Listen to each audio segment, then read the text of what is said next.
This is a bonus episode of the Rental Income Podcast. And now, Dan Lane. What happens when you're renting to a tenant and that tenant passes away? That's what we're going to be talking about on the podcast today. Joining us on the show from Boonesboro, Maryland is Sean Hart. And Sean recently ran into the situation where he had a tenant that was an elderly lady, and one day she suddenly passed away. On the show, we're going to figure out how Sean dealt with this situation, what he did with her stuff. I mean, can you just throw the stuff away, or is there a certain process you have to go through? What happens to the lease? We're going to talk about how Sean dealt with the situation. And then on the second part of the show, we're going to talk to Jules Haas, who is a real estate attorney. And we're going to see if Sean dealt with this situation in the right way. Are there certain laws that you need to be aware of? We'll find out exactly what the right way is to handle this. So let's take a really quick break. We'll thank our sponsors. We'll come right back and we'll talk to Sean. I want to let you know about a really easy way to track your rental income and expenses. It's an accounting software custom made for rental property investors. It takes just seconds to enter an expense or to record that you collected rent. It makes tax time really easy. Just run a report and give it to your tax person and you are done. They're currently offering a free 30-day trial. There's no credit card required, so if you don't like it, there's nothing to cancel. You can learn more and sign up today at rentaltrial.com. That's rentaltrial, T-R-I-A-L, rentaltrial.com.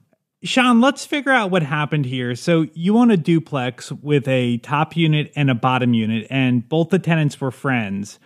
The lady in the top unit is the lady that passed away, and the lady in the bottom unit is who notified you that her friend passed away.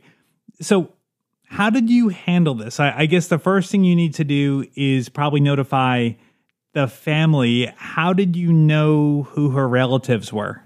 I was already familiar with them. So when I got the call, I immediately contacted them as well. And we just stayed in touch, and they were terrific. You know, they knew that I cared about their mother deeply, and we just stayed in touch throughout. And that process went really smoothly. They were terrific. And, they came in and got her things, and, that was that. So, right. And I guess I got lucky. The lease, I mean, if the person isn't alive anymore, I assume the lease just ends, right?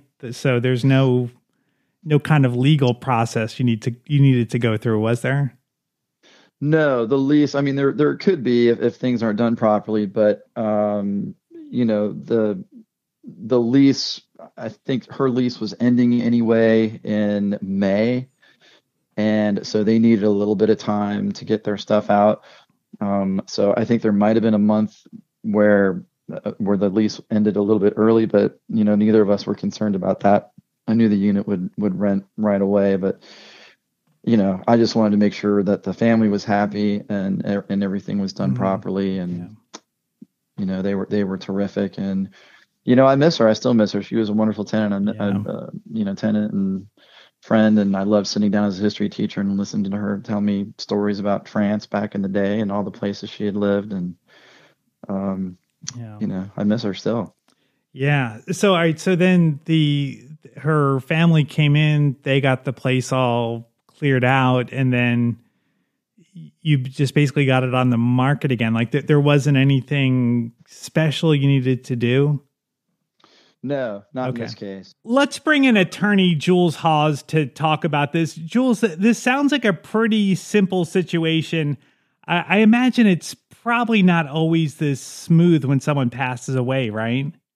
That's very correct, Dan. And I just want to say hello and thank you for inviting me to speak with you and your audience today. Yeah. Oh, sure. Absolutely. So before we get into the conversation, I'm sure you want to give some kind of disclaimer that you are not giving anyone legal advice and that everyone should consult their own attorney. So do you want to give out whatever kind of disclosures you want to give out? Sure.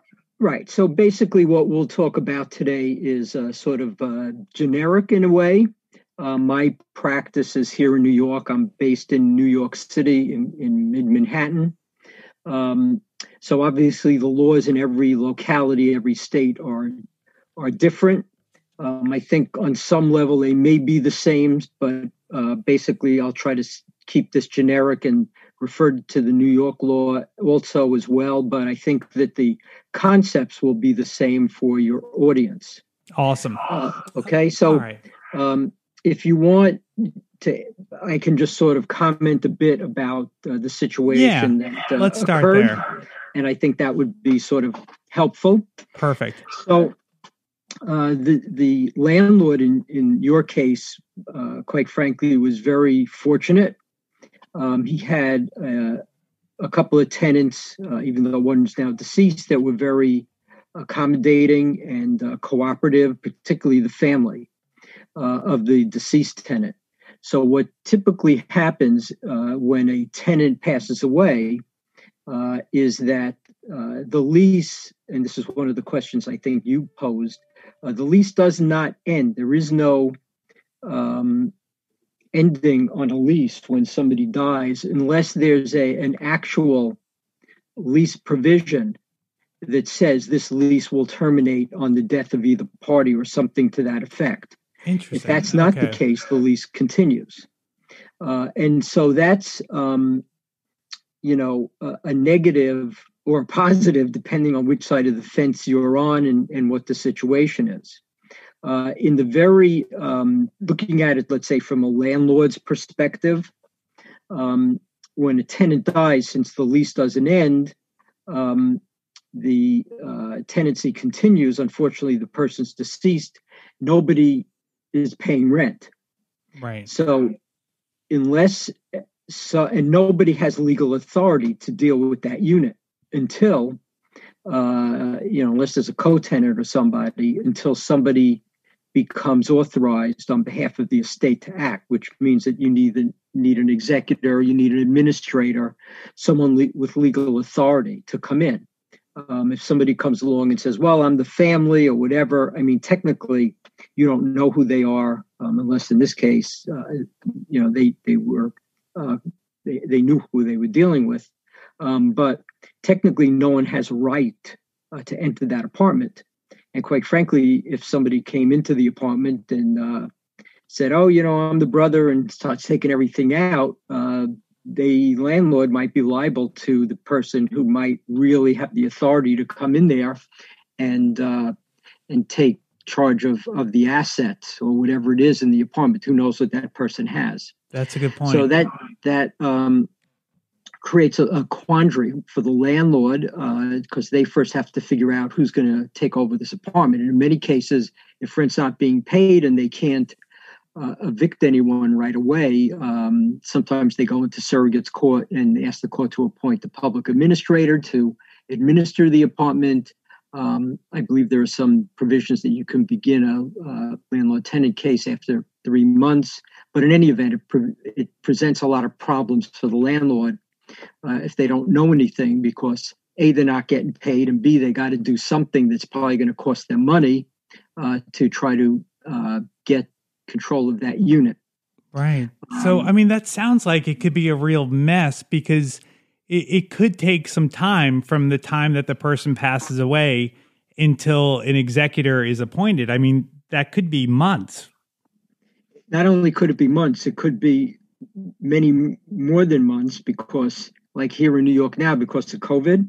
Oh, right. You've had like a moratorium on evictions for like a year. Right. So it's sort of devastating in a way, but yeah, it becomes a real problem. Right. And then so once an executor is appointed, then you basically have to evict the deceased person. Well, if the executor, you would go after the person's estate. The executor would stand in the shoes of the decedent if they don't pay rent. The thing is, though, that the executor or administrator or anybody in the family doesn't have a right to occupy the unit in the place instead of the decedent.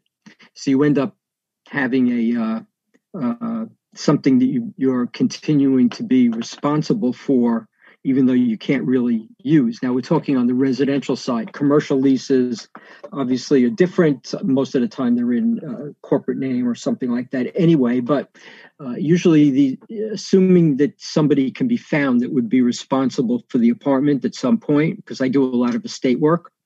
You talk to the landlord, you say, listen, I'm waiting to get appointed by the court. I get appointed, I need, a couple of months, I'm going to clear the place out. And the landlord says, well, you owe me 5 months worth of rent and whatever. And usually, you have a discussion and it's worked out and you get the stuff out.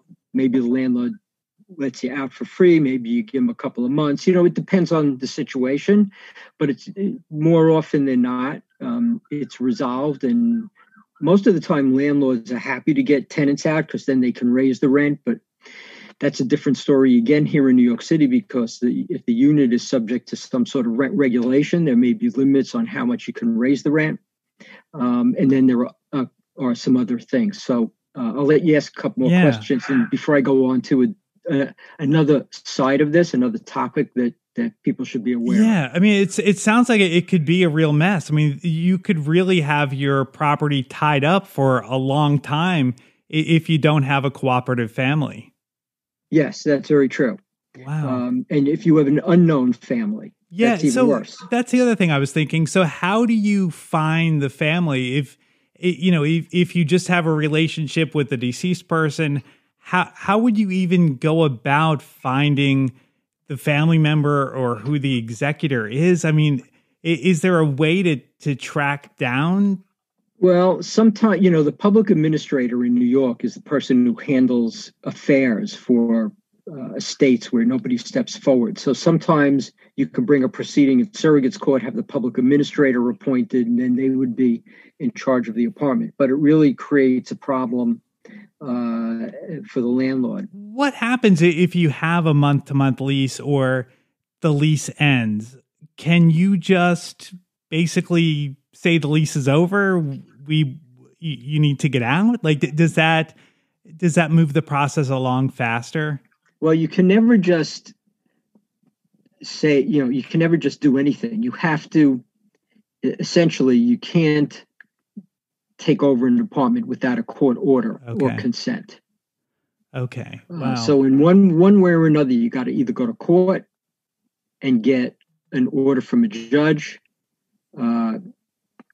or have an authorized party that can basically release the apartment back to you. Wow. Yeah. So I guess we just got to keep our tenants alive, keep them alive, keep them working, keep them paying the rent. Yeah. Keep the tenants alive. Exactly. Yeah. That's the best. Well, Jules, if anyone wants to reach out to you, if maybe someone's in New York, they're looking for representation, what's the best way for someone to reach out to you? Sure. So you can always call me, of course. My phone number is 212-355-2575. You could type my name into Google. It's Jules Haas, Haas. That's easy to do. And my website will pop up, which is juleshaasattorney.com. I also write a blog called New York Probate Lawyer. You can look for me that way. If you want to look up any of that later on, I've got a link to everything Jules just mentioned. You can find it at rentalincomepodcast.com/death. Thank you so much for listening to this bonus episode of the podcast. We'll be back with a regular interview on Tuesday. My name is Dan Lane, and this has been the Rental Income Podcast.